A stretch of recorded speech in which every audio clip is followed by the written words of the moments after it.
nosotros el día de ayer habíamos empezado a ver sobre qué factores causaban la variabilidad, esa de la que tanto hablaba Darwin, que decía que dentro de una población existía la variabilidad. Entonces ayer habíamos empezado a ver en la última parte de la clase cuáles eran los factores que causaban variabilidad entre, o dentro, mejor dicho, de una población.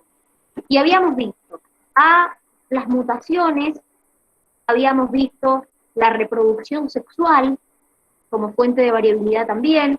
¿Se acuerdan qué dijimos de la reproducción sexual? ¿Era ventajosa o no reproducirse sexualmente? No, que no era ventajosa. Muy bien, era riesgosa, era ineficaz. Es decir, ¿y por qué era riesgosa o por qué no era ventajosa la reproducción sexual? Porque teníamos que buscar a otro individuo también. Que teníamos que buscar a otro individuo, perfecto. Y además, porque en la búsqueda de otro individuo, ¿qué me puede pasar? Buscando otro individuo para reproducirme. Que me agarre. Me pueden matar. Exacto, me pueden comer. Entonces, claramente no es beneficioso el proceso, es inseguro. Entonces, piensen que un individuo que se puede reproducir por reproducción asexual no depende de nadie. Entonces, tiene esa ventaja, que no depende de otro. Está bien, obtiene individuos que son idénticos a él, pero no tiene que ir a buscar a otra pareja o al sexo opuesto para poder dejar una descendencia. Otra de las características, ¿te acuerdan que dijimos que habían tres como teorías que explicaban por qué se seguía manteniendo la reproducción sexual por más que era ineficaz? Pero otra característica que vimos era la exogamia. ¿Se acuerdan qué significaba exogamia? Era otro de los factores que daba variabilidad.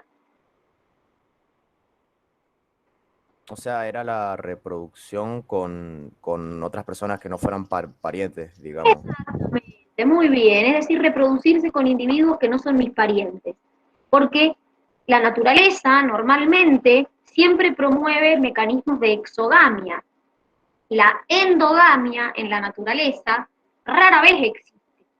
¿Saben dónde hay endogamia? ¿Se les ocurre? Ojo con lo que tiran, no tiren.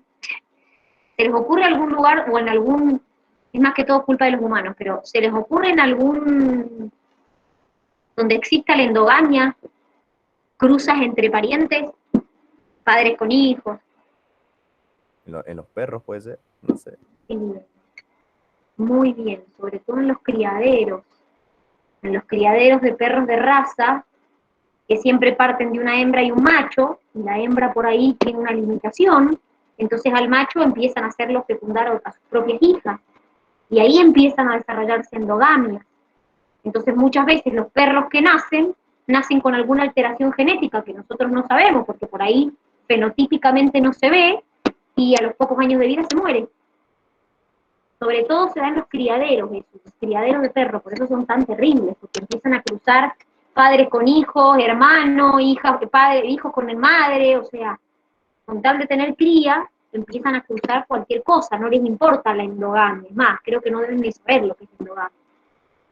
Entonces, bueno, ahí, también saben dónde, en los que crían caballos de competición, que por ahí hay algún caballo que tiene alguna ventaja, entonces empiezan a hacerse como crías entre sí, ahí también existen endogamia.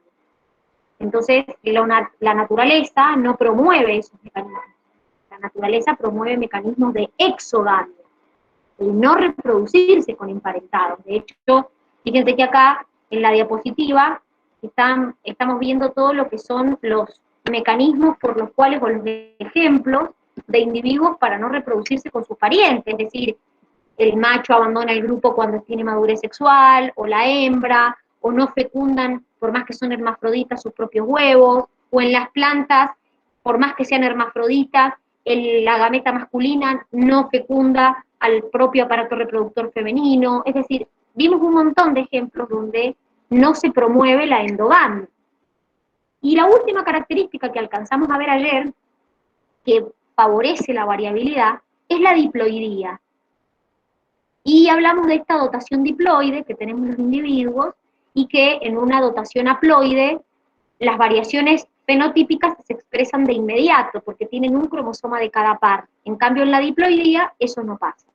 Y dentro de esto, hasta acá llegamos ayer, hay un concepto que tienen en el cuadernillo que se llama eugenesia, que es el mejoramiento del reservorio génico humano por reproducción controlada.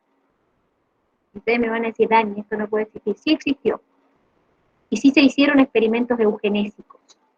Es decir, básicamente, este concepto fue acuñado por el primo de Darwin, que era Francis Galton, que lo que él quería básicamente era como llevar el concepto de selección natural a la sociedad, diríamos, y proporcionar razas o linajes más convenientes en los humanos. Entonces, se hicieron experimentos eugenésicos, es decir, por ejemplo, en las primeras décadas del siglo XX, habían matrimonios que se reproducían según, por ejemplo, su nivel de inteligencia. Se seleccionaban las parejas por el nivel de inteligencia para dejar o para reproducirse. También todos me imagino que sabrán lo que ha pasado con los nazis, que supuestamente querían crear esa raza pura y superior. Eso es un experimento eugenésico, era tratar de mejorar el reservorio génico humano, ¿sí? También en Suecia se hicieron experimentos entre el año 1935 y 1976, donde se esterilizaba a las mujeres que tenían alguna discapacidad o alguna alteración psiquiátrica, porque supuestamente no podían dejar descendencia. Entonces, suena terrible, es totalmente poco ético, pero existió. Entonces, por eso lo tienen ahí en un cuadrito, lo de los experimentos eugenésicos, que es esto de mejorar el reservorio génico humano. Un poco lo que se hace con los animales en los criaderos, en este caso seleccionando quién se puede reproducir con quién por determinadas características. ¿Sí? Son terribles, pero existen. Entonces, hemos visto hasta acá todo lo que son las características que me pueden variar o que me generan variabilidad. ¿Se acuerdan que ayer estuvimos hablando en la clase de las frecuencias génicas y las frecuencias alélicas? Que dejábamos de tener en cuenta un individuo y empezábamos a tener en cuenta la población y calculamos incluso con un ejemplo cómo se calculaba la frecuencia génica, cómo se calculaba la frecuencia alélica. Bueno, hay procesos, factores, que hacen cambiar las frecuencias génicas o alélicas en una población. Esos factores son los que tenemos mencionados ahí, que ahora los vamos a ver en un poco más de detalle, pero para que más o menos entiendan lo que es. Fíjense que como factores que cambian la frecuencia génica o alélica está la selección natural, las mutaciones, las migraciones y la deriva genética, que es un concepto que hoy vamos a ver. ¿Qué quiere decir esto? La selección natural, por ejemplo, me permite a mí, por ejemplo, si esta es la población inicial, donde yo tenía la mitad de la población, tenía la frecuencia o el alelo dominante y la mitad el recesivo, fíjense, producto de la selección natural, cómo fue cambiando, y cada vez el alelo recesivo es menor, y cada vez va aumentando más el alelo dominante. Fíjense las mutaciones, inicialmente en mi población ya predominaba el alelo dominante, aparece una mutación, un alelo recesivo, aparece otra mutación, entonces fíjense cómo las mutaciones introducen también alelos a mi población. Lo mismo pasa con, por ejemplo, las migraciones. Puede llegar nuevos individuos a la población, y al llegar nuevos individuos a la población, como les muestra acá, trae nuevos alelos. Y la deriva genética, que ya lo vamos a ver lo que significa, también puede cambiar en el tiempo las frecuencias alélicas o génicas de mi población. Entonces vamos a ir viendo cada uno de estos procesos y vamos a ver cómo influyen en la frecuencia alélica de la población. Recuerden que cuando yo hablo de frecuencia alélica, calculo la proporción de individuos en una población que tienen el alelo dominante, o la proporción de individuos en una población que tienen el alelo recesivo. Eso es calcular las frecuencias alélicas en una población. Y yo ayer les conté, a ver si se acuerdan, que cuando una frecuencia alélica cambia en una población, ¿qué significaba eso? Cuando la frecuencia alélica cambiaba. ¿Puede ser que mutaba? No, que ¿qué había en la Perdón, que población? evolucionaba. Muy bien, evolucionaba. Es decir, cuando en una población hay cambios en las frecuencias alélicas, por ejemplo, en un momento predomina el alelo dominante y en la generación siguiente predomina el alelo recesivo, es decir que esa población ha evolucionado. Entonces vamos a ver ahora cómo puedo cambiar esas frecuencias alélicas en una población. Primero, mediante la selección natural. La hemos mencionado ayer. Es la principal fuerza, que provoca el cambio en las frecuencias relativas de los genes. Y miren el ejemplo que tienen acá. Estos son escarabajos. Estos son escarabajos oscuros o negros, y estos son escarabajos claros o blancos. Fíjense que el color blanco está dado por el alelo recesivo, o por los alelos recesivos, y los escarabajos oscuros por alelos dominantes. Claramente, acá si yo analizo, predominan la frecuencia alélica del alelo recesivo. Miren la frecuencia que tiene el dominante.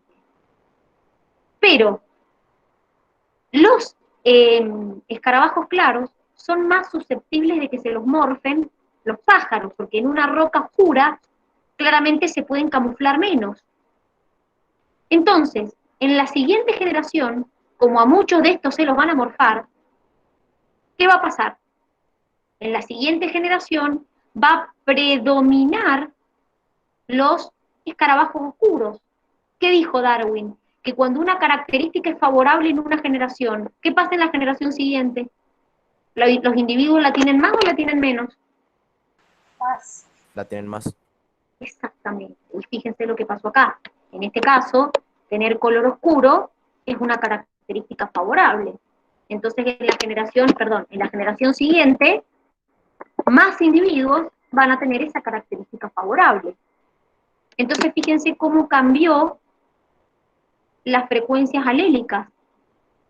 Acá predominaba el alelo recesivo, casi el 70% era el alelo recesivo, y fíjense acá cómo predomina el alelo dominante.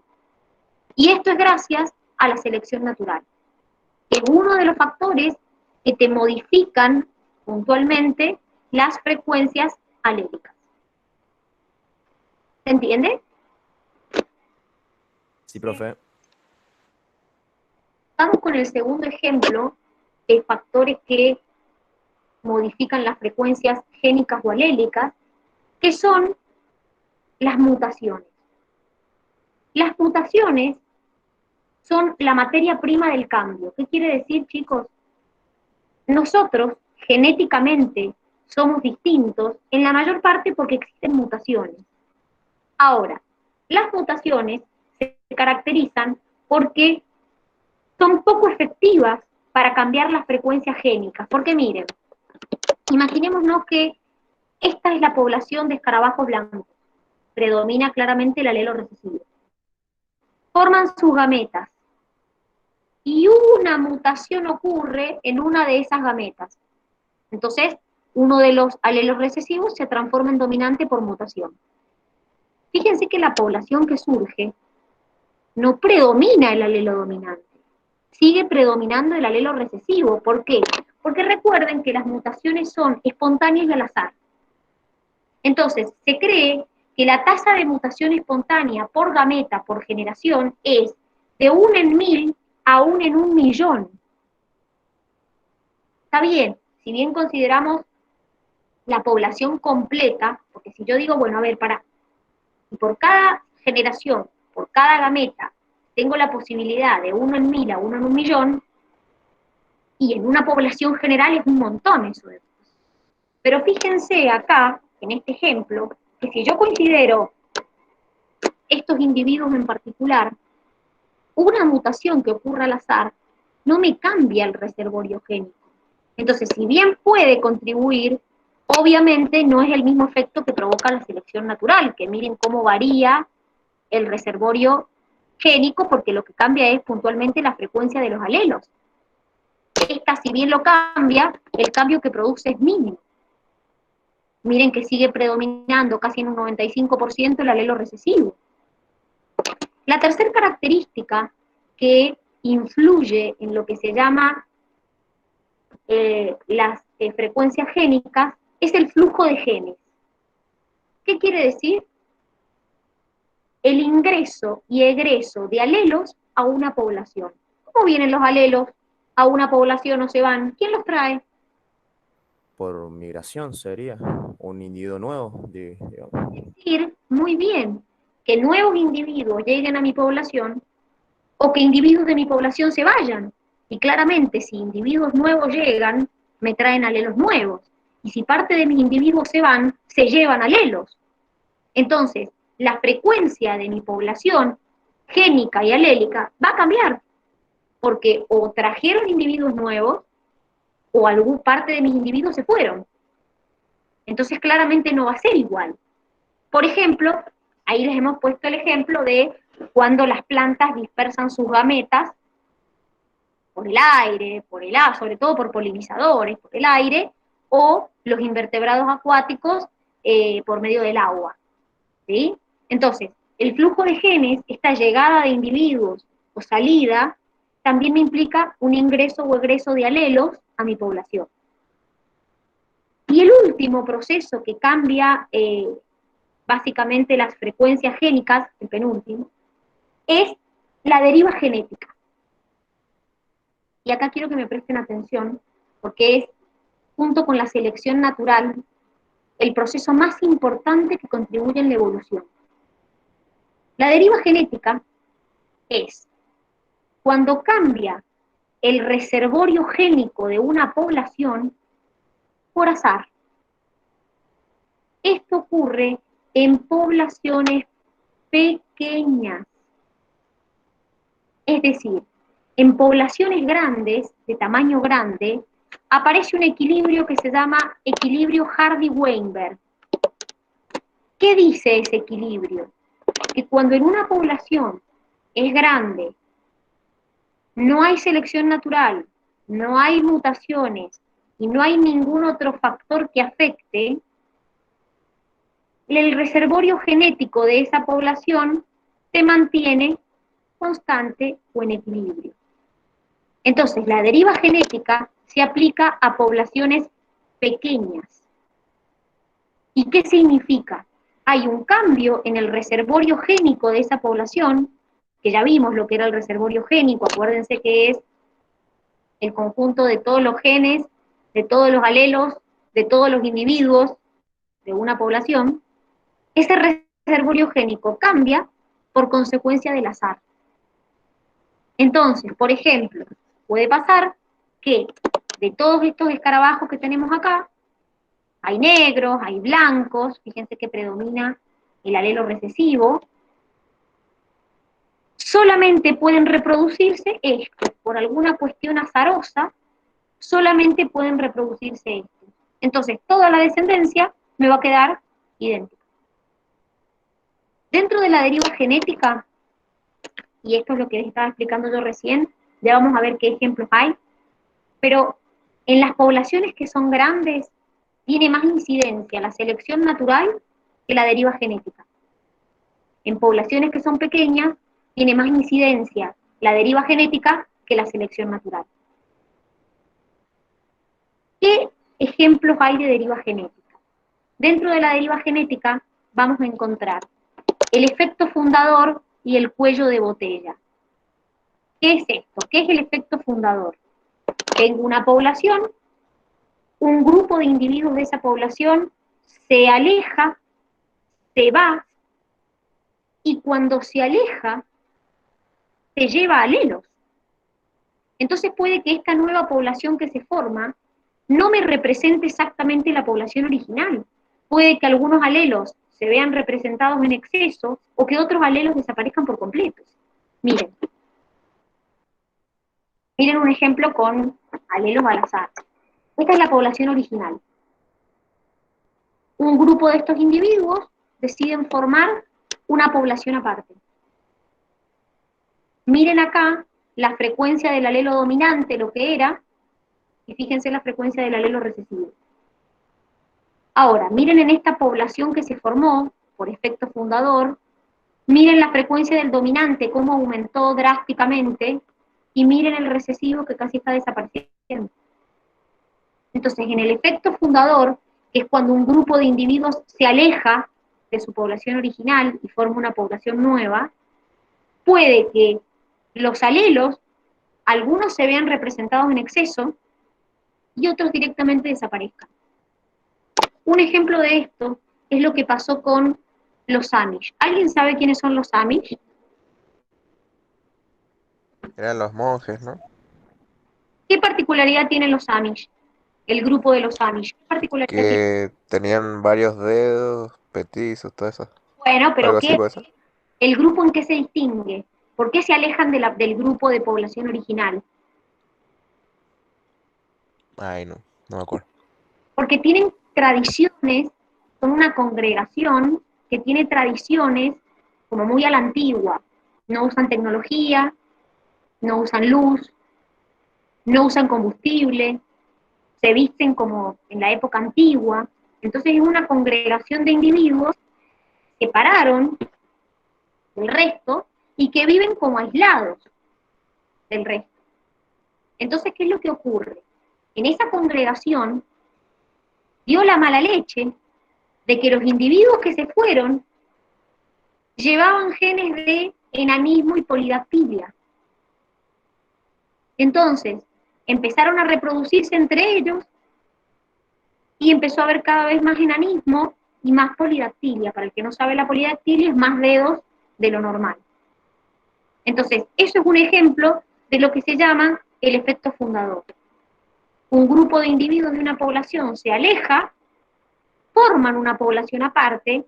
El problema es que muchas veces esos genes, esos alelos que se llevan, puede pasar, como en este caso, que dio la mala leche de que eran alelos del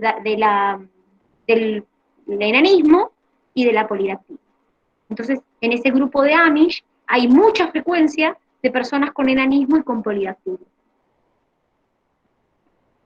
¿Se entiende? Lo que es el efecto. Sí, profe. Bien. Sí. Vamos al cuello de botella. ¿Qué es el cuello de botella? El cuello de botella es cuando se reduce drásticamente el número de miembros de una población por alguna causa que no tiene que ver con la selección natural. ¿Por qué les parece a ustedes, después de todo lo que han visto en biología, que se puede reducir drásticamente el número de miembros en una población? Por una catástrofe. Muy bien, por ejemplo, ¿qué puede ser una catástrofe? ¿Qué catástrofe podría ser? Sismo. Un volcán. Terremoto, ¿qué más? La pandemia. Bueno, también, bendita pandemia. ¿Qué más? Una enfermedad, podría ser. Entonces, cuando los individuos se mueren, muchos de esos individuos, ¿qué pasaba? Portaban alelos, todos portaban alelos. Entonces puede que en ese morirse pierda alelos por completo y que otros alelos queden representados de más. Fíjense el ejemplo que tienen acá. Esta era la población original. Miren la frecuencia que tenía el alelo dominante y el alelo recesivo. Pasó algo, no sabemos qué, catástrofe, pandemia, lo que sea. Miren los alelos que sobrevivieron, los individuos que sobrevivieron, qué genotipos tenían. Empezaron a reproducirse entre ellos y obtuvieron esta segunda población, y miren cómo cambió la frecuencia del alelo dominante. Fíjense que el alelo recesivo cada vez se hace más chico y probablemente empiece cada vez más a desaparecer. Entonces, fíjense también cómo cambió la frecuencia alélica de la población. Ejemplos de cuellos de botella son, por ejemplo, la enfermedad de Tay-Sachs en los judíos askenazis. El que no sabe lo que es la enfermedad de Tay-Sachs es una enfermedad monogénica recesiva que afecta el sistema nervioso, va destruyendo cada vez más las neuronas, tanto del encéfalo como de la médula, empieza a haber un retraso y se terminan muriendo de muy chicos, de muy niños. Esto es a causa de que carecen de una enzima, la enfermedad esta, carecen de una enzima que degrada una sustancia que se llama gangliósidos, que son unos lípidos. Entonces se empieza a acumular esa sustancia, daña las neuronas y se mueren de muy niños. Entonces eso puede ser, ahí tenemos una enfermedad que causa un cuello de botella.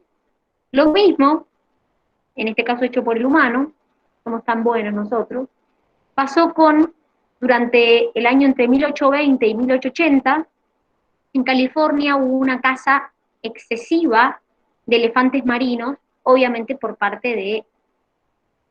Entonces, ¿qué pasó? Los elefantes marinos se murieron la gran parte y solo quedaron menos de 100 individuos. Entonces, ¿qué pasó? Se protegió la especie. Al protegerse la especie, empezaron a reproducirse entre ellos los elefantes marinos. Cuando se los analizó genéticamente a esos elefantes marinos, se dieron cuenta de que lo que había pasado es que en sus genes había en 21 loci génicos, recuerden que loci es el lugar que ocupan los genes en el cromosoma, existía la homocigosis. ¿Qué quiere decir? Que por más que yo había intentado salvar la especie, se había perdido la variabilidad. Entonces, claramente, había homocigosis, el reservorio, la frecuencia alélica de esa población cambió. Por más que yo intenté salvar la especie, empezaron a reproducirse entre sí, producto de una caza indiscriminada, que sería el cuello de botella, la población cambió sus frecuencias alélicas y sus frecuencias génicas. Porque los individuos tienen en 21 de sus locis homocigosis. Y otra cosa que favorece esto también es que los elefantes marinos tienen harén de hembras. Entonces, por cada elefante marino aproximadamente hay entre 30 y 50 hembras. Entonces, como un mismo macho fecunda varias hembras, eso tampoco contribuye a la variabilidad.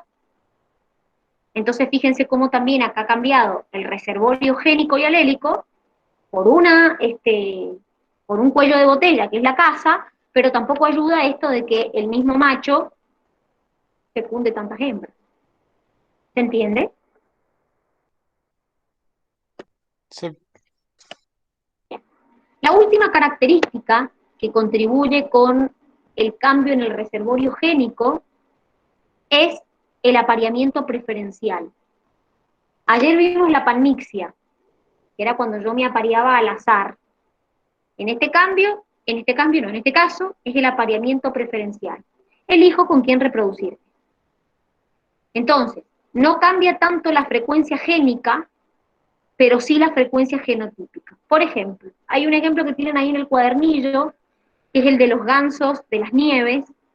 Existen gansos de las nieves azules y blancos, que están codificados por alelos distintos, ¿sí? ¿Y qué pasó? Se dieron cuenta que cuando se van a reproducir, siempre eligen el mismo color para reproducirse, el azul con azul y el blanco con el blanco. Entonces hay un apareamiento preferencial. Entonces, ¿qué pasa? Como se están reproduciendo blanco con blanco y azul con azul, está aumentando la homocigosis y está disminuyendo la heterocigosis. Entonces, claramente, el reservorio, o mejor dicho, las frecuencias genotípicas están cambiando, porque cada mes tengo más cantidad de homocigotas y menos cantidad de heterocigotas. Porque justamente, miren, es como si acá se apareara el escarabajo negro con el negro, homocigota, dominante, y el blanco con el blanco, homocigota recesivo. Esto, lo que va a salir de acá es todo homocigota recesivo, y lo que va a salir de acá es todo homocigota dominante. Entonces, de esta manera, se van perdiendo cada vez más los heterocigotas. Entonces, el reservorio génico, puntualmente, las frecuencias genotípicas, cambian, porque cada vez tengo menos heterocigotas. Entonces, el apareamiento preferencial también cambia las frecuencias génicas de la población. ¿Se entendió? ¿Alguna duda de lo que hemos Sí. visto? Sí, se entendió, profe. ¿Ninguna duda? Hasta ahora no. ¿Van bien? No, bien. Entonces, vamos a arrancar, esperen que vamos a arrancar con el último power que vamos a ver hoy, porque hoy no van a terminar evolución, lo van a terminar la semana que viene, pero vamos a empezar con la última parte, que es, vamos a empezar a profundizar en la selección natural. Esperen que ahora les comparto el power, así arrancamos. Bien, ahora les comparto. Ujú.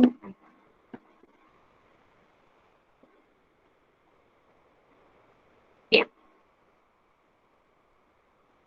¿Qué vamos a ver ahora? Lo que vamos a ver ahora, o vamos a empezar a ver ahora, es un poquito más, o vamos a profundizar un poco más en la selección natural. Lo hemos nombrado y lo recontranombramos. Vamos a definir a la selección natural como la principal fuerza de la evolución, o que impulsa la evolución, pero también a la selección natural la podemos definir como la reproducción diferencial de los individuos que portan distintos genotipos en una población. ¿Qué quiere decir esto? Y es un poco lo que hemos estado viendo con Darwin, ayer cuando empezamos a hablar de Darwin. Dentro de una población, cuando yo tengo una combinación de alelos que es favorable, que me da una característica favorable, mi éxito reproductivo va a ser mayor. Entonces, cuando tengo una asociación de alelos, una combinación de alelos que es desfavorable, mi éxito reproductivo va a ser menor. Entonces quiere decir que hay una reproducción diferencial en los individuos, depende del genotipo que yo porte. Porque si yo porto alguna característica que es beneficiosa, tengo una combinación de alelos beneficiosa, mi éxito reproductivo va a ser 1. Y si tengo una combinación desfavorable, mi éxito reproductivo va a ser otro. Entonces, la selección natural, se pensaba que la selección natural eliminaba a los no aptos. Y la realidad es que no es así. La selección natural contribuye con la variabilidad. Todo lo contrario, la selección natural contribuye con lo que se llama el polimorfismo. ¿Qué es el polimorfismo? El polimorfismo, y les doy la definición, les cuento un ejemplo, es básicamente la coexistencia de distintas variantes fenotípicas viviendo en una misma población. Por ejemplo, lo que pasa con los caracoles. Todos estos, yo no creo que hayan visto todos, yo no he visto todos en mi vida, ustedes que son más chicos menos, quizás sí, quizás se fueron y los vieron, pero todos estos son ejemplos o tipos de caracoles terrestres. Eso es un polimorfismo. ¿Qué quiere decir? Son variantes, todas, fenotípicas, que coexisten en una misma población. Entonces, fíjense que hay algunos más amarillos, otros más rosados, algunos tienen 2 líneas, otros tienen varias líneas. Entonces, esto es un ejemplo de polimorfismo, lo que pasa con el caracol de tierra. Entonces, los que tienen bandas generalmente viven en lugares como bosques, pantanos, y los que no tienen bandas, generalmente viven en humedales. Entonces, un ejemplo de polimorfismo, de muchas variantes fenotípicas distintas coexistiendo juntas, son las conchas del caracol terrestre. Otro ejemplo es lo que pasa con los grupos sanguíneos. En nuestra población coexiste el grupo A, el grupo B, el grupo AB, el grupo 0, y todos coexistimos en la misma población y son todas variantes fenotípicas distintas. A eso se le llama polimorfismo. Entonces, ¿quién contribuye a ese polimorfismo? La selección natural. Dentro de los polimorfismos existen 2 tipos, el polimorfismo transitorio y el polimorfismo equilibrado. ¿Qué significa el polimorfismo transitorio? Hay variantes de una característica fenotípica y con el correr del tiempo, una variante va reemplazando a la otra. Es lo que pasa con la polilla moteada del abedul, que ya lo vamos a ver el ejemplo, que son estas polillitas que tenemos acá, que en un principio había polillas claras, y después fueron con el correr del tiempo reemplazados por estas polillas oscuras. Y el polimorfismo equilibrado es cuando todas las variantes coexisten en el mismo momento, en la misma población, y todas se mantienen, que es lo que pasa con el caracol o con los grupos sanguíneos humanos. Entonces, la selección natural no elimina a los más aptos, todo lo contrario, contribuye con los polimorfismos. La selección natural, ¿se acuerdan que ayer estuvimos hablando y recién lo repasamos del tema de la endogamia y la exogamia? Que dijimos que la endogamia no era beneficiosa, y yo les dije que la endogamia en realidad no es beneficiosa porque me disminuye la cantidad de los heterocigotas. ¿Y por qué son tan importantes los heterocigotas? Porque existe lo que se llama vigor híbrido o heterosis. ¿Qué significa esto? Se ha demostrado que los individuos que son heterocigotas tienen más éxito reproductivo que los homocigotas. Se debe, por ejemplo, todavía no se sabe muy bien, pero se debe, por ejemplo, a que cuando yo tengo un alelo letal, que existe un alelo letal, puede que como tenga 1 y 1, esa letalidad no se exprese. O al revés, cuando tengo una característica óptima, puede ser que con un solo alelo yo ya exprese esa característica óptima. Entonces es más probable que la tenga. Un ejemplo o ejemplos de la heterosis o vigor híbrido es el tema del maíz. Los maíz híbridos se han demostrado que tienen más tamaño, que son más resistentes a las plagas, entonces tienen una superioridad respecto al maíz que no es híbrido. Y también pasa en las personas que tienen anemia falciforme o drepanocítica, que se ha demostrado que los heterocigotas son más superiores o tienen más éxito reproductivo porque tienen menos susceptibilidad de contraer la malaria.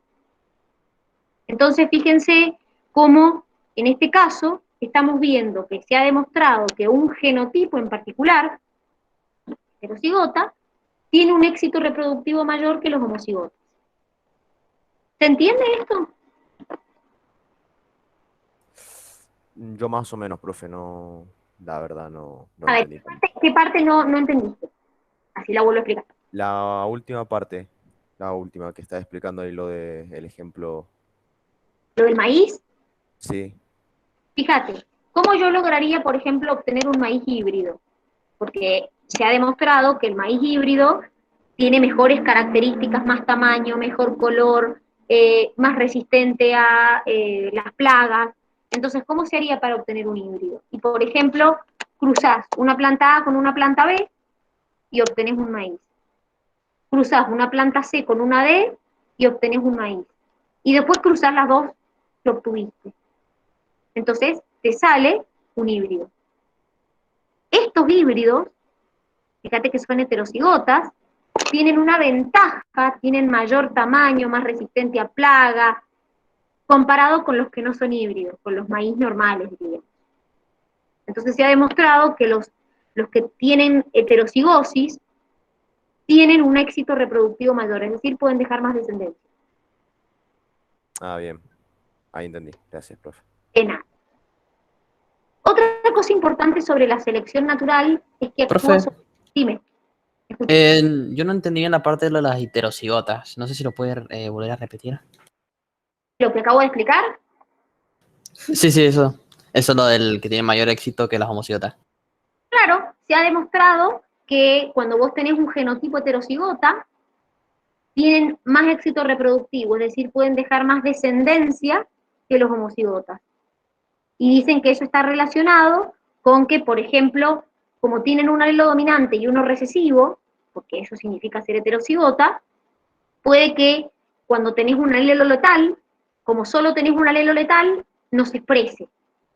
O puede que cuando tenés una característica óptima, con un solo alelo puedas tener esta característica óptima. Entonces, por eso se los considera superiores a los homocigotos. Y cuando hablamos de superioridad, recuerden que hablamos siempre del éxito reproductivo. Cuando yo digo que alguien es más apto que otro, es porque tiene más éxito reproductivo. Así se mide la superioridad, o así se mide la aptitud. ¿Se entiende? Sí, sí, muchas gracias. De nada. Bien. La selección natural también ejerce efectos sobre el fenotipo. Hemos estado hablando de genética, lo vieron con la Mari, que el fenotipo es la expresión visible. Hemos dicho que, por ejemplo, acabamos de ver en las conchas de los caracoles de tierra cómo la selección natural influye en el fenotipo. También lo vamos a ver con respecto a la polilla moteada del abedul. Pero recuerden que cuando yo hablo de un fenotipo, no hablo solamente de un gen. Generalmente los fenotipos son interacciones de varios genes y interacciones de los genes con el ambiente. Por ejemplo, acá vemos, esto que tienen acá es un pino, que tiene la particularidad que normalmente debería crecer así. Pero cuando está expuesto a vientos constantes, adopta esta forma. Quiere decir que genéticamente son los dos iguales. Lo que pasa es que hay una influencia ambiental que lo hace cambiar fenotípicamente. Entonces ahí vemos un poco lo que estamos hablando, cómo el ambiente influye en los fenotipos. Yo puedo tener el mismo genotipo que otro, pero siempre tengo que contar con la interacción ambiental. ¿Se entiende? Miren acá la mariposa esta, que se llama mariposa pavón, cómo se mimetiza con las hojas del suelo. ¿Lo ven? ¿Que no se ve? Sí.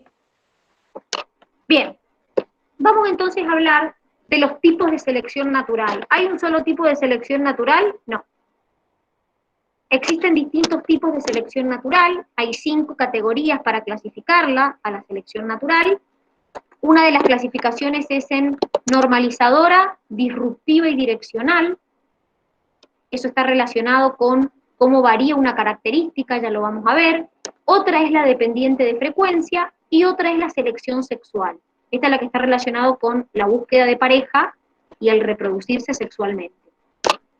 Vamos a empezar con la selección normalizadora. ¿Qué significa esto? En este caso, la selección natural va a beneficiar a aquellos individuos que tienen fenotipos intermedios y va a desfavorecer individuos que tienen características extremas. Entonces, fíjense la gráfica, cómo es, los individuos que tienen características extremas no son favorecidos, y los individuos que tienen características intermedias son favorecidos. Les doy un ejemplo. En las aves, el tamaño de las nidadas, que quiere decir la cantidad de huevos que ponen, tiene un valor intermedio, diríamos, de entre 2 y 4. Cuando yo tengo mucha cantidad de aves, mucha cantidad de huevos, la mayoría no se pueden alimentar. Y cuando tengo muy poca, también es perjudicial, porque si tengo uno solo y se muere, no puedo dejar descendencia. Entonces, en el tamaño de las nidadas, es un ejemplo de la selección estabilizadora. Estimulo los individuos que tienen características intermedias, ni el muy poco ni el muy mucho. Otro ejemplo es lo que pasa con los pesos de los bebés al nacer, sobre todo en países pobres o antes del siglo XX. La mayoría de los bebés, cuando nacen, pesan entre 2, 2 kilos y medio, 3, 3 kilos y medio, siempre rondan en un pesaje promedio.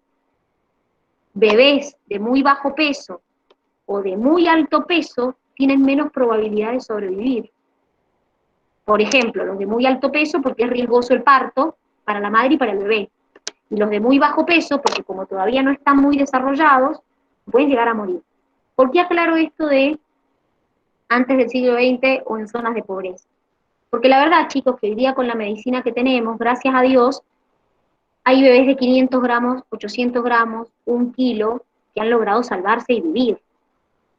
Pero, claramente, en aquellos lugares donde existe pobreza, y yo no tengo un acceso a una medicina como la gente, o antes del siglo XX, que no había tanta tecnología, esos bebés se morían.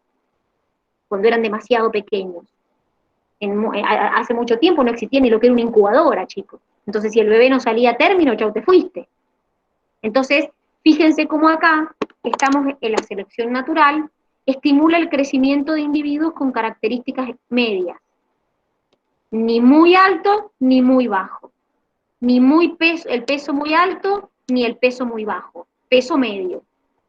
Entonces, fíjense la forma que tiene la curva. ¿Se entiende?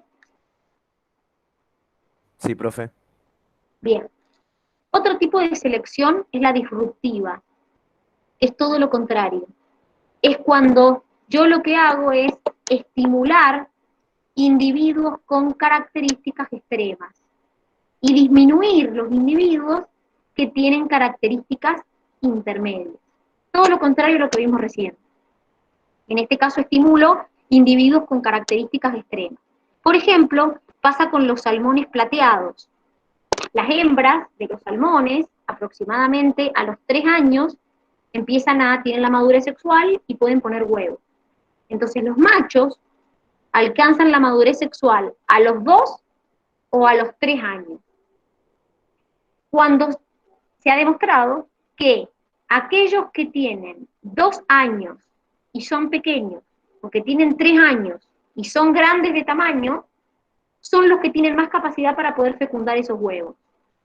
¿Qué quiere decir? Que 2 pequeños o 3 grandes son los que se ven beneficiados. Aquellos que tienen características intermedias, como por ejemplo los que tienen 2 años y son grandes, o los que tienen 3 años y son pequeños, no tienen tanta probabilidad de sobrevivir. Y ustedes van a decir, ¿pero qué tendrá que ver el tamaño? Que se ha demostrado que los de 3 años, al ser más grandes, son mejor competidor. Pero el de 2 años, cuando es chiquito, se camufla mejor en las rocas y también puede llegar a fecundar a los huevos. Entonces este es un ejemplo, el de los salmones, que también es un ejemplo de selección sexual, que van a ver el porqué, y de selección dependiente de frecuencia. También ya van a ver por qué. El otro tipo de selección es la selección direccional. En este caso, estimulo una característica fenotípica determinada. Es decir, miren la curva, una característica fenotípica en particular. Es lo que está pasando con los insecticidas y los insectos, que los que están sobreviviendo son los resistentes, los antibióticos y las bacterias, que la mayoría de las bacterias ya son resistentes a los antibióticos, el uso del antiviral AZT para el HIV, el virus ya se está volviendo cada vez más resistente a ese antiviral. Entonces fíjense que solo aquellos utilizando estos productos en exceso, solo estimulo el crecimiento de los individuos resistentes, y todos aquellos que no tienen la resistencia se mueren. Entonces el uso indiscriminado de antibióticos, el uso indiscriminado de insecticidas, hace que cada vez los que sobreviven sean más resistentes. Entonces estoy direccionando el crecimiento. Por eso se llama selección direccional. Y un ejemplo dentro de esto es la polilla moteada del abedul, que recién se las dije. Miren lo que pasó con esta polilla. Inicialmente existían o predominaban las polillas claras, y solo algunas pequeñas eran negras, oscuras. Entonces, ¿qué pasó? Llegó la industrialización, llegó la contaminación. ¿Qué pasó? Todos los bosques, las plantas, empezaron a volverse cada vez más negras, más oscuras, y a estas no les resultaba fácil camuflarse, entonces se las empezaron a comer más.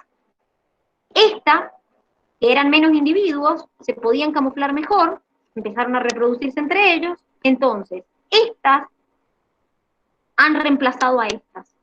Ahora abundan las Viston betularia o polilla moteada del abedul oscura, y hay muy pocos, diríamos, individuos que tienen el color claro.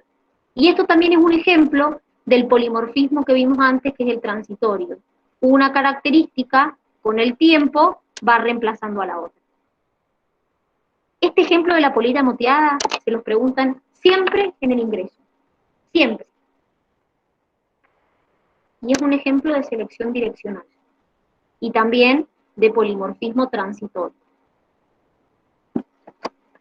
Acá están, fíjense, comparadas las tres selecciones que acabamos de ver, la normalizadora, la disruptiva y la direccional. Otro tipo de selección es la dependiente de frecuencia. ¿Qué quiere decir esto? Depende de la frecuencia de los individuos. ¿Qué hace esta selección? A aquellos individuos que tienen una característica común y que son muchos, disminuye su número. Y aquellos individuos que son pocos, que tienen una característica poco común, incrementa su número. Esto pasa con los depredadores y las presas.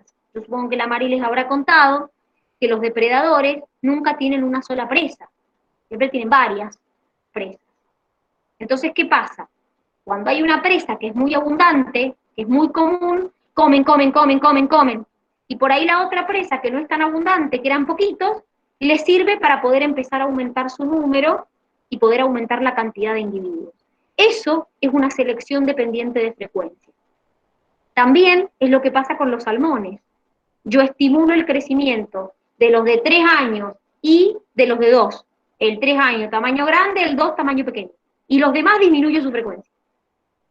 Entonces, también dijimos que el salmón, además de ser un tipo de selección disruptiva, también es una selección dependiente de frecuencia. Y el último tipo de selección es la selección sexual. Obviamente es cuando elijo para aparearme o para reproducirme. Está la selección intrasexual, que es cuando compiten los del mismo sexo para aparearse con el sexo contrario, generalmente son los machos. Por ejemplo, compiten los machos de salmones para aparear a la hembra, o compiten los elefantes marinos para ver quién fecunda a las hembras. Entonces, es la competencia entre el mismo sexo para aparearse con el sexo opuesto. Y la intersexual es la presión que ejerce un sexo sobre el otro para poder aparearse. Generalmente lo hace la hembra. Generalmente la hembra ejerce una presión selectiva sobre el macho para elegir al macho que quiere que la aparee. Por ejemplo, elige al pavo real que más colores tiene. O elige a los individuos que tienen cuernos con la cornamenta más grande. O elige en los monos narigudos al mono que tiene la nariz más grande. Entonces, en ese caso, es la presión selectiva de una mujer, de una hembra, diríamos, sobre el macho, para que cuando tenga determinada característica va a tener más probabilidad de fecundarla. ¿Se entiende? Los tipos de selección natural. Sí, profe. ¿Alguna duda de algún tipo de selección natural que me quieran preguntar? ¿No? No, no. Perfecto. ¿Qué es lo que causa la selección sexual? La selección sexual lo que causa es lo que se llama el dimorfismo sexual. ¿Qué quiere decir esto? Que hay diferencias entre machos y hembras. Por ejemplo, los babuinos, el tamaño corporal y los caninos del macho es más grande que el de la hembra. En los animales que tienen cornamenta, como los impalas, la cornamenta del macho es más grande que la de la hembra. Y como dije recién, cuando tenga la cornamenta más grande, más va a ser seleccionado por la hembra para aparearse. Después, por ejemplo, en los azucareros púrpuras, que son estos, el plumaje azul brillante es del macho más que de la hembra. Entonces, fíjense que hay características distintas en el macho y la hembra. Esto es producto de la selección sexual. En las especies que son monogámicas, las hembras y los machos son bastante parecidos. No hay tanta diferencia como en los ejemplos que hemos mencionado. Es decir, en las especies que son monógamas, generalmente las hembras y los machos se parecen. ¿Se entiende?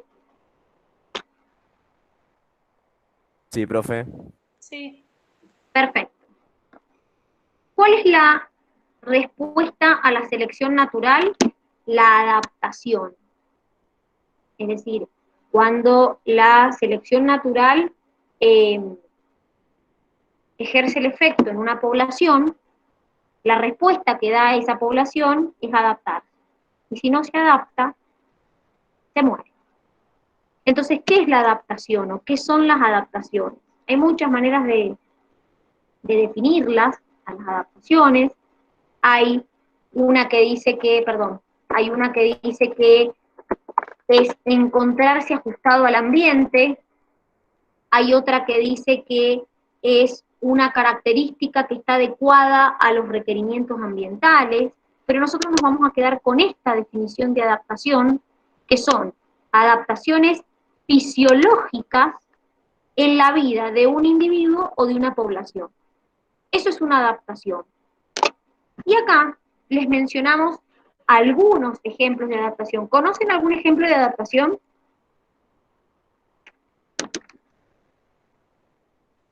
No. ¿No se les ¿Puede ocurre? ser el de las ranas o los sapos? A ver, depende qué. ¿Qué ejemplo de adaptación conocen? A ver qué se les ocurre.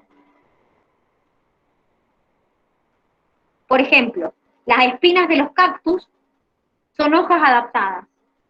Son hojas modificadas para poder vivir en las condiciones que viven. Puede ser el de las tortugas marinas también, Este ejemplo, ¿qué sería una adaptación? que tiene por dentro, tiene todo lleno tiene como todos dientes, digamos que cuando come, hace que la presa quede ahí y él escupe el agua, porque traga agua, porque no tiene branquias, entonces... Sí, por supuesto, es exacto. Miren, ahí les hemos puesto un montón de ejemplos para que más o menos se den una idea de lo que son adaptaciones. Por ejemplo, el pájaro carpintero tiene muchísimas adaptaciones. Por ejemplo, tiene dedos hacia adelante y hacia atrás para sostenerse, tiene plumas en la cola donde se apoya, tiene un pico obviamente súper fuerte para poder perforar la corteza del árbol, sus músculos cervicales son fuertes, porque imagínense que si no de tanto hacer el movimiento de picar el árbol, tendría problemas a nivel cervical. También tiene una lengua larga, porque cuando hace el agujero, mete la lengua y saca el insecto que se quiere comer. Y lo que más me parece asombroso de las adaptaciones que tiene, es que en su cráneo tiene como espacios aéreos, como huecos, que le sirven para amortiguar el golpe de tanto pegarle al árbol. ¿Se entiende? Entonces son todas adaptaciones del mismo pájaro. Otras adaptaciones es, por ejemplo, lo que tienen los insectos que, que se mimetizan. Ahí vimos un ejemplo recién. No sé si conocen esos bichos que son verdes, que tienen olor feo. Si se fijan, son de color verde porque les permite mimetizarse con el ambiente, por ejemplo, con las plantas. También hay grandes adaptaciones en las plantas que tienen flor, porque la planta necesita ser polinizada, necesita que vengan polinizadores y desparramen el polen. Entonces, ¿cómo hace para atraer al polinizador? Tiene que tener colores brillantes, su nectario, que es donde está el néctar, tiene que ser accesible para ese bichito que viene a polinizar. Entonces, también tiene adaptaciones para atraer principalmente a los polinizadores. Otro ejemplo hay un pájaro que se llama pinzón artesano. El pinzón artesano es un pájaro que no tiene la lengua para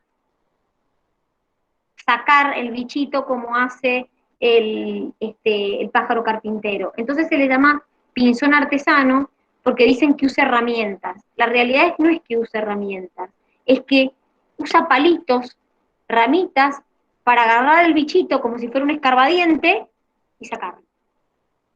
Entonces aprendió a usar una herramienta, que en realidad no es una herramienta, es un palito, y pinchar ese insecto que se quiere comer y sacarlo. Entonces, podríamos estar horas, chicos, diciendo adaptaciones de individuos, de plantas, de animales, podríamos estar horas, ¿sí? Estos son algunos de los ejemplos que les hemos puesto de adaptaciones. ¿Se entendió? Sí, profe. Sí. Bien. ¿Qué es esto que tenemos acá? Esto que tenemos acá es las adaptaciones al ambiente físico. ¿Qué quiere decir esto? Existe el concepto de clina y de ecotipo. ¿Qué es una clina? Una clina es una característica fenotípica que varía según el ambiente. Por ejemplo, en los mamíferos, las orejas y las colas cambian según la zona. Por ejemplo, cuando estoy en una zona cálida, mis orejas son más grandes, en los mamíferos, y cuando estoy en una zona fría, la oreja y la cola es más chiquita. Entonces, es una característica fenotípica que varía con el ambiente. ¿Qué es el ecotipo? El ecotipo es cada uno de esos grupos de especies que se forman, que ocupan distintos hábitats porque tienen distintos fenotipos. Por ejemplo, es lo que pasa con la Potentilia glandulosa, que es la planta de frutilla. Se hizo un experimento donde se cultivó la planta a distintas altitudes, sobre el nivel del mar, un poquito más alto, más alto, más alto. Y se observó que fenotípicamente eran distintas. Por ejemplo, cuanto más alto se iban, en altura, de altitud, más pequeña era la planta. Entonces, ¿qué quiere decir? ¿Qué es la característica que varió? Y lo que varió es el tamaño de la planta. Eso es la clina. Es la característica que varía con el gradiente ambiental. Pero cada uno de estos grupos que se forman, las plantas que viven acá, las que viven acá, las que viven acá y las que viven acá, se llaman ecotipos. Es decir, como dice la definición, son grupos de especies que ocupan distintos hábitats y presentan fenotipos diferentes. El grupo que vive acá es un ecotipo, el que vive acá es otro ecotipo, el que vive acá otro, el que vive acá otro. La característica que varía se llama clina. Cada uno de esos grupos que se forman producto de que hay una característica que varía se llama ecotipo.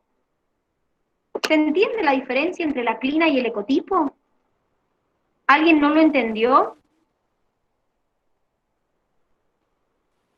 ¿Se entiende? ¿Se entiende? Sí.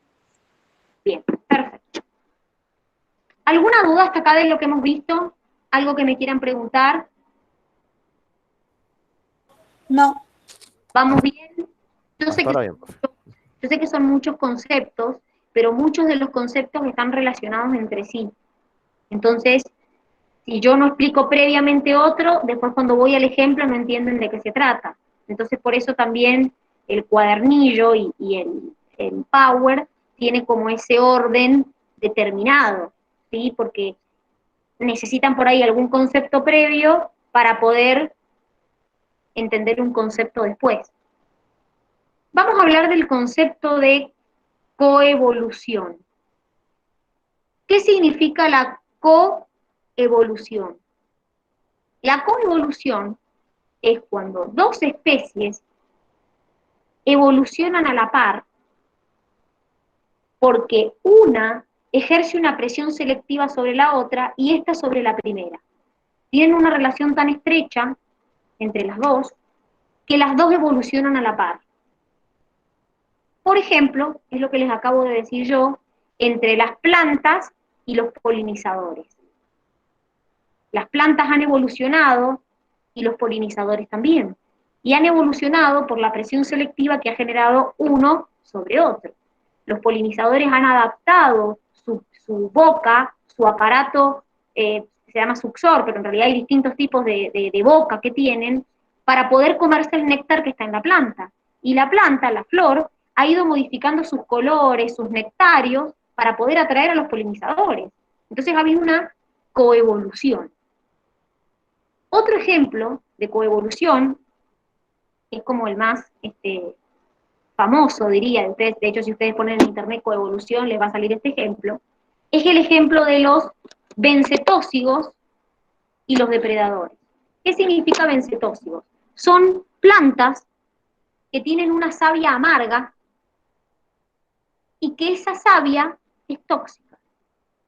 Entonces todos los individuos que se la comían, ¡pum!, se morían. Se la volvían a comer, ¡pum!, se morían de nuevo. Entonces, ¿qué pasó? Obviamente para la planta, para el bencetósigo, tener una sustancia que nadie me quiere comer es una ventaja, es una evolución. Tener esa savia amarga por el que nadie me quiere comer porque es tóxica, es parte de su evolución. Ahora, la mariposa monarca, que las voy a mostrar para que vean de qué estoy hablando, ya les voy a explicar bien. Esta es la mariposa monarca. Esta es su oruga. La oruga desarrolló enzimas para poder comerse al bencetósigo, que es esto, ir acumulándolo sin que la mate. Entonces, no solamente que lo va acumulando, sino que además, cuando se transforma en el adulto, esa savia amarga, no solamente que le da sabor amargo, sino que la hace tóxica y los depredadores no se la quieren comer. Entonces ahí tenemos una coevolución entre la planta y la mariposa. Esta es la mariposa monarca. Entonces tiene sabor amargo y tiene veneno, producto que desde su estado larval está comiendo bencetósido. Entonces, ¿por qué voy al ejemplo? Porque vamos a hablar de lo que se llama el mimetismo mulleriano y el mimetismo batesiano. ¿Alguien sabe lo que es mimetizarse con algo? ¿O mimetizarse con alguien?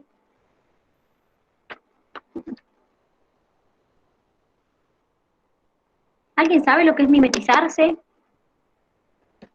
¿No? ¿Nadie? Puede ser camuflarse. Bueno, en realidad en el camuflaje vos lo que haces es te escondés. Sí, puede ser, es parecido. Básicamente mimetizarse es parecerse fenotípicamente a alguien, a algo. Entonces, miren qué inteligente o qué interesante lo que pasó. El mimetismo mulleriano es el mimetismo verdadero. Son especies que no están emparentadas, pero que sus características se parecen entre sí fenotípicamente. Por ejemplo, hay la mariposa monarca, sabemos que tiene veneno, y hay muchos insectos que, para advertir su mal sabor y que son venenosas, tienen una característica parecida a la mariposa monarca. Lo mismo pasa con las avispas. Miren, les muestro de las avispas que se entiende mejor. Todas estas 4, esto es la avispa, avispa cavadora, avispa mosárida, abeja antidina. Todas estas tienen aguijón y son venenosas. Entonces, entre ellas hay un mimetismo mulleriano. Se parecen fenotípicamente para decirle al depredador, che, ojo, que tengo un aguijón y tengo veneno. Entonces es un mimetismo real. Se parecen fenotípicamente entre sí para indicarle al predador que tienen veneno y que tienen un aguijón y que no las coman. Ahora, existe un mimetismo que se llama mimetismo batesiano, que es lo que llamamos el falso mimetismo o mimetismo engañoso. ¿Por qué? Porque son individuos que se parecen fenotípicamente a otros, generalmente a una especie que es peligrosa, para espantar al depredador, pero ellos no tienen nada de esa especie. Les doy un ejemplo. Esta es la mariposa monarca, es la que verdaderamente desde larva viene comiendo el bencetósigo, es venenosa y tiene mal sabor. Esta es la mariposa virrey. ¿Qué hace la mariposa virrey? Un falso mimetismo, o mimetismo batesiano. Se parece fenotípicamente a la monarca, los depredadores dicen, no, la comamos porque tiene veneno. Y en realidad no se alimenta de bencetósigos, no tiene veneno y no es amarga. Por eso le llamamos falso mimetismo, porque se parece fenotípicamente a este, pero no tiene las características, no tiene veneno. Entonces se llama mimetismo engañoso o mimetismo batesiano. Lo mismo pasa, ya que estamos hablando de las avispas, miren, estas avispas sí todas tienen aguijón y son venenosas. Estas tres de acá abajo hacen un mimetismo batesiano. Esto ni siquiera es una avispa, es una mosca. Esto es una mariposa. Esto es un coleóptero. Todos estos, ninguno tiene aguijón ni ninguno tiene veneno. Sin embargo, hacen un mimetismo batesiano con estos. Entonces, de esa manera, como hacen un mimetismo batesiano, los predadores piensan que tienen la característica, pero imagínense que esto es una mosca. O sea, no tiene ni aguijón, ni tampoco tiene veneno. ¿Se entiende la diferencia entre el mulleriano y el batesiano? Sí, profe. ¿Sabían esto? ¿Lo habían escuchado alguna vez? No. Sí, pero no de esa forma.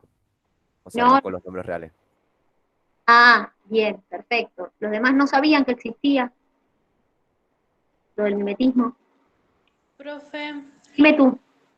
el camaleón sería un ejemplo de adaptación Sí, o total. de mimetismo. Lo que pasa es que, a ver, es una adaptación que tiene el animal al lugar donde vive. O sea, a ver, el camaleón, ¿por qué se mimetiza? El camaleón Para que no... es una adaptación que tiene. Es decir, cambia la pigmentación de su piel según la luz y los colores que hay en su entorno. Entonces, básicamente, es una adaptación lo que tiene el camaleón. O sea, es una adaptación. Se está tratando de proteger de los depredadores. Entonces, obviamente es una adaptación. ¿Y de dónde viene eso? Y eso viene de, básicamente, la selección natural que ha ejercido en el individuo. Igual, ojo, porque no es lo mismo el mimetismo que el camuflaje. Mimetismo es cuando te pareces a otra especie y camuflaje es cuando te pareces a algo inanimado. Lo que hace el camaleón es un camuflaje, no es un mimetismo.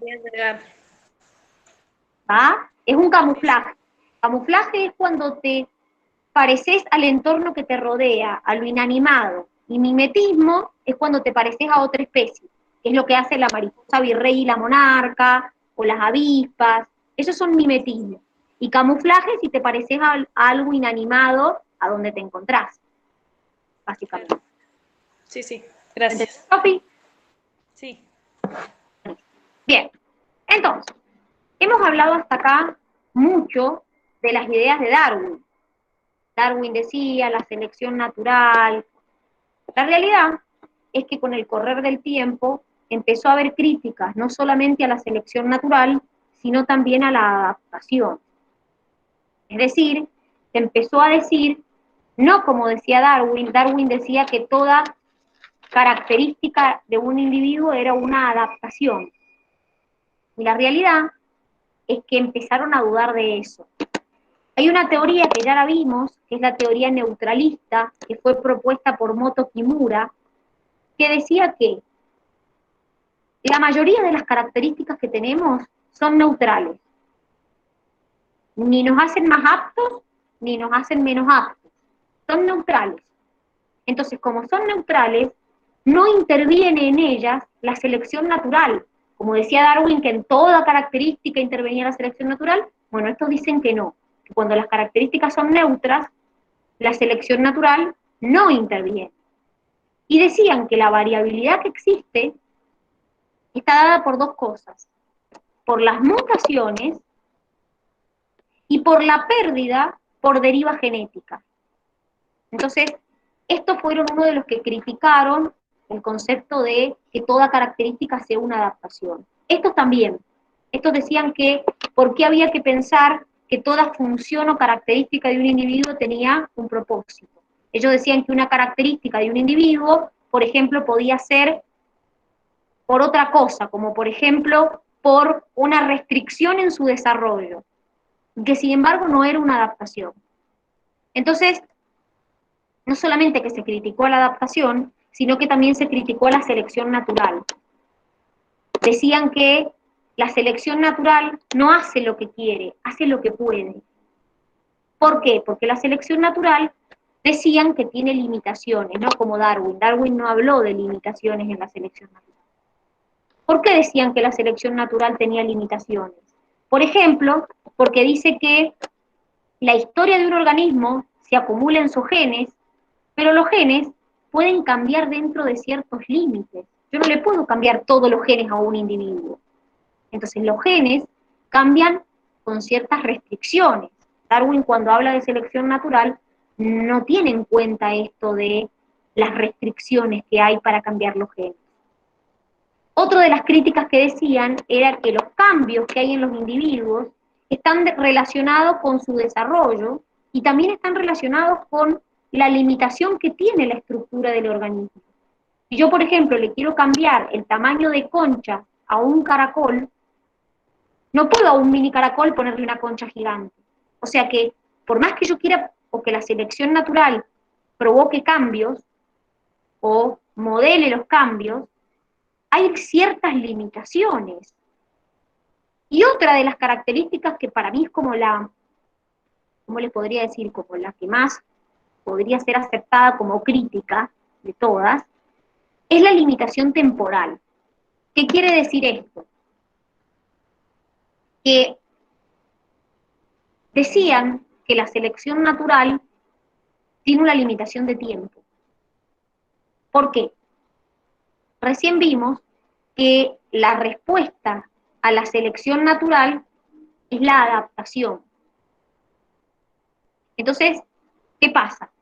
El proceso de adaptación no es de hoy a mañana, no es de hoy a un mes, no es que el pájaro carpintero desarrolló el pico en 2 días. Es decir, las adaptaciones son procesos graduales y son procesos lentos. Entonces, puede que cuando realmente se puede establecer la adaptación, el ambiente ya haya cambiado. Porque el ambiente sí cambia rápido. Entonces, los que critican la selección natural dicen que no toda característica es una adaptación, porque hay adaptaciones que de acá que se establecen, el ambiente ya cambió y quizás ya no me serviría esa adaptación. Entonces son como críticas que se le hacen a la selección natural. ¿Sí? Son críticas a lo que nosotros le llamamos el panseleccionismo. El panseleccionismo decía que toda característica de un ser vivo o de un organismo es una adaptación a algo. Entonces, bueno, este grupo lo que hacía era criticar eso, de que toda característica era una adaptación. Entonces, si nosotros profundizamos un poco en el objetivo de la selección natural, ¿ustedes piensan que es perfeccionista? ¿O no? ¿Qué piensan? Sí, Y sí, Yo O sea, creo que que sí. solamente los individuos perfectos pueden sobrevivir. Y los que no tienen esas características, o sea, lo menos imperfecto. Ah, claro, a ver, bueno, la realidad es que los menos peores serían. La realidad es que antes se pensaba que la selección natural hacía como una selección de los más perfectos y a los que no eran perfectos los eliminaba. Con el correr del tiempo se empezó como a defender que la selección natural no, la selección hace lo que puede, básicamente. La variabilidad está en los individuos, la variabilidad está en nosotros.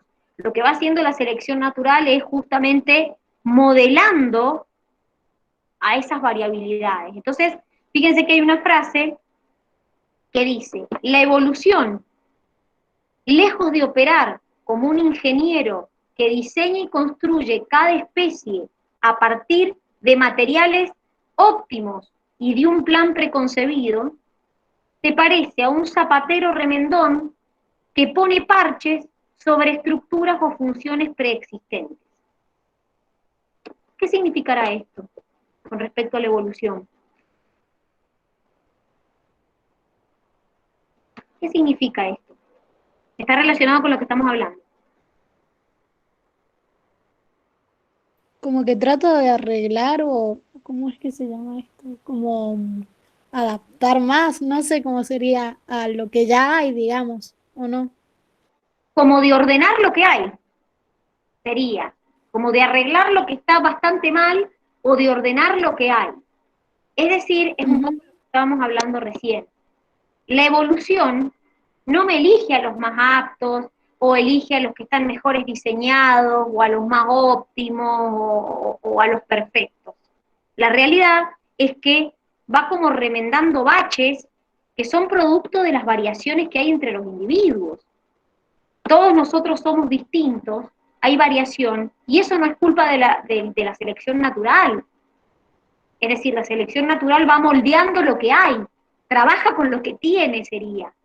¿Se entiende?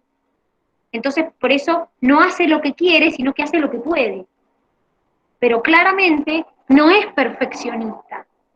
Con el correr del tiempo se demostró que la selección natural no es perfeccionista, no es el más apto el que sigue, sino que todo lo contrario, contribuye a los polimorfismos, contribuye a que puedan existir distintas variantes de lo mismo, como hemos visto el ejemplo de los caracoles o los grupos sanguíneos, y podríamos mencionar un montón de polimorfismos más que existen. Y la selección natural contribuye con esos polimorfismos. ¿Se entiende? ¿O no? Sí, profe. Bien. Sí. Fíjense, aquellos que critican esta idea de que toda característica es una adaptación, dan como interpretaciones alternativas de por qué existen distintas características en los individuos.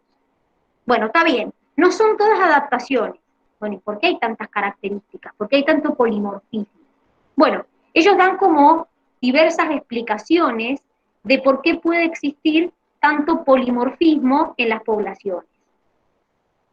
Primero dicen, como primera idea, de que muchas características de los individuos puede que se fijen por azar, es decir, por la deriva genética. Recuerden que la deriva genética es el cambio en el reservorio genético por azar. Entonces dicen que, bueno, que hay características, algunas, que pueden deberse al azar. También dicen que algunas variaciones que hay en los individuos puede deberse a que se ajustan al medio, pero que no tienen una base genética, que no se debe a un cambio genético. Y después introducen dos conceptos que también, como que ellos dicen que podrían ser las causas por las que existen diversas características, que son las alometrías y las heterocronías. Ahora vamos a ver qué son. Las alometrías es el crecimiento diferencial de distintas estructuras de un individuo durante el desarrollo. Un crecimiento diferente en distintas estructuras de un individuo durante el desarrollo. Por ejemplo, en los humanos, si nosotros tenemos en cuenta la tasa de crecimiento del torso y la cabeza, es mucho más lento que el de los brazos y las piernas, porque si no seríamos deformes. Entonces, eso es un ejemplo de alometría. Hay un crecimiento diferencial en distintas estructuras del organismo durante el desarrollo embrionario. Entonces ellos dicen que hay muchas características que podrían ser alometrías. Y también hablan de las heterocronías. ¿Qué quiere decir eso? Son cambios en la tasa de desarrollo del individuo que pueden hacer que ese desarrollo se detenga, se desacelere o se acelere más. Entonces, miren, acá les ponen un ejemplo de alometría, esto de que durante el desarrollo algunas estructuras, como les dije yo, tengan un crecimiento diferencial. Y acá tienen un ejemplo que es como el ejemplo típico, si ustedes ponen heterocronía en internet, es el ejemplo típico de una heterocronía. ¿Qué son las salamandras? ¿Qué es esto de la salamandra? Miren, los géneros Proteus, Necturus y Siren tienen branquias toda la vida, la salamandra. Las branquias son una característica de los juveniles. Por ejemplo, el género Ambistoma solamente tiene branquias la larva. Entonces, esto de que hay características que son juveniles, pero que se pueden presentar en el adulto, se llaman neotenias. Entonces, también dicen que algunas características de los individuos puede que no sean adaptaciones, sino que sean o alometrías, lo que vimos recién, o que sean heterocronías. Entonces, fíjense que son como interpretaciones alternativas, porque justamente están criticando la idea de que toda característica es una adaptación. Entonces, por eso como que hay otras ideas, surgen otras ideas de, bueno, no son adaptaciones, ¿y qué son? ¿De dónde vienen? ¿Cómo surgen? Entonces surgen todos estos postulados de, si no son adaptaciones, ¿qué son? ¿Alguna duda hasta acá? ¿No? Bien. No. Perfecto. Vamos con lo último que vamos a ver hoy, es el concepto de aptación. ¿Alguien sabe o le suena de dónde viene aptación? De apto. Muy bien, de apto. ¿Qué quiere decir esto? Que son características que a los individuos los hacen más aptos. Recuerden, chicos, que la aptitud de un individuo, ¿cómo se mide? ¿Cuál es el parámetro para saber si un individuo es más apto o menos apto? ¿En qué se Su tenía? reproducción. Muy bien, el éxito reproductivo, perfecto. Si yo tengo un éxito reproductivo elevado, considero que es más apto que si tengo menor éxito reproductivo. Es decir, ese es el parámetro que se toma para ver si es más apto o menos apto. Dentro de las aptaciones tenemos las adaptaciones y las exaptaciones. Las adaptaciones las vimos recién. Dijimos que son respuesta a la selección natural, que son cambios fisiológicos de un organismo o de una población. Ahora, ¿qué es una exaptación? Una exaptación es una característica que aparece por selección natural a partir de otra que existe, de otra característica que existe previamente, ya sea que fuera neutral o estar modelada por la selección natural para una función diferente. Voy al criollo, para que lo entiendan.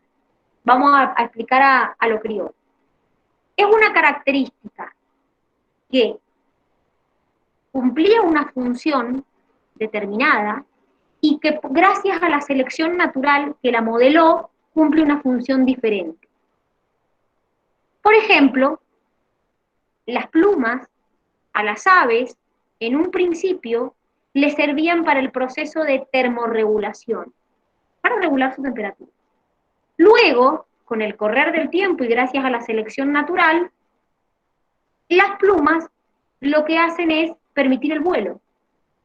Entonces es una característica que cumplía en un principio una función determinada y con el correr de la evolución, con la selección natural, cumple otra. Lo mismo pasa con la vejiga natatoria de los peces. Los peces tienen una vejiga natatoria que les permite flotar. Se cree que esa vejiga natatoria, por la estructura que tiene, anteriormente cumplía la función como si fuera de un pulmón, es decir, que le permitía a los peces hacer una respiración como auxiliar. Entonces es como una característica que previamente cumplía una función y que luego cumple una función diferente.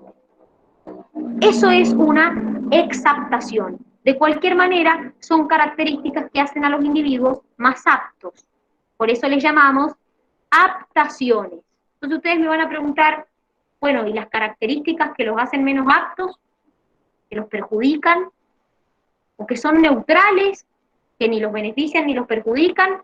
Esas características que son neutrales o que los perjudican a los individuos se llaman no aptaciones. Como dice acá, son características neutrales o perjudiciales que se fijaron por azar y que se las denomina no aptaciones. Entonces tenemos por un lado las no aptaciones y por el otro lado las aptaciones. Las aptaciones son las que los hacen más aptos. Y dentro de eso tenemos exaptación y adaptación. ¿Se entiende, chicos? ¿Alguna duda de lo que hemos visto? ¿Algo que no se haya entendido? No solamente de lo de hoy, también puede ser de lo de ayer. ¿No? ¿Ninguna duda de lo que hemos visto? No Negativo, profe. negativo. ¿Están estudiando física mientras están tomando clase de biología? No. No. Me imagino que no. Bueno, escuchen. La idea es que si surge alguna duda, me la pregunten, es decir, puede ser de lo que hemos visto ayer o lo que hemos visto hoy. Sé que es como mucho contenido, como mucha información toda junta, lo sé, pero lamentablemente evolución es una unidad muy larga. Tanto ecología como evolución son unidades muy largas, entonces tenemos que ir a este ritmo, si no, no la terminan más a la unidad.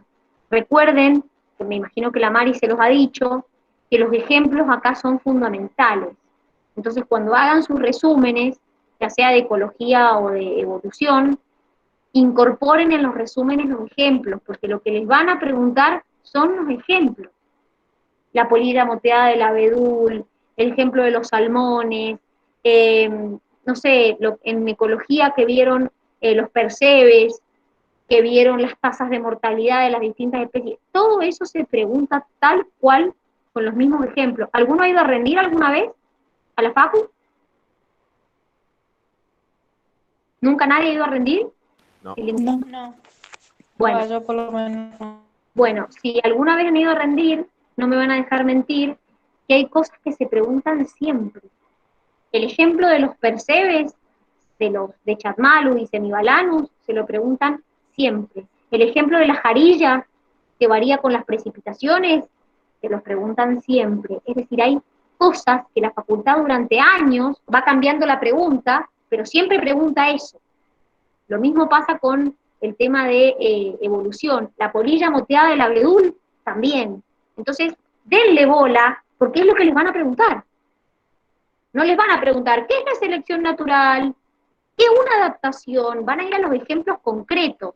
Entonces, ya sea para cuando rindan con nosotros o para cuando vayan a rendir en la facu, denle siempre bola a los ejemplos en estas dos unidades que rinden. Si no saben, la semana del 14 al 18 de junio, es decir, la semana que viene no, la otra, la que sigue, van a rendir ecología y evolución juntas, en un examen. Así que les aviso para que empiecen a resumir, empiecen a buscar ejemplos, porque si no se hace heavy, son dos unidades larguitas. ¿Sí? Bien. Sí, Bueno, profe. si no hay más dudas, vamos a dejar con la teoría hasta acá. Cualquier duda le pueden preguntar mañana a la Mari, que van a tener presencial, o la semana que viene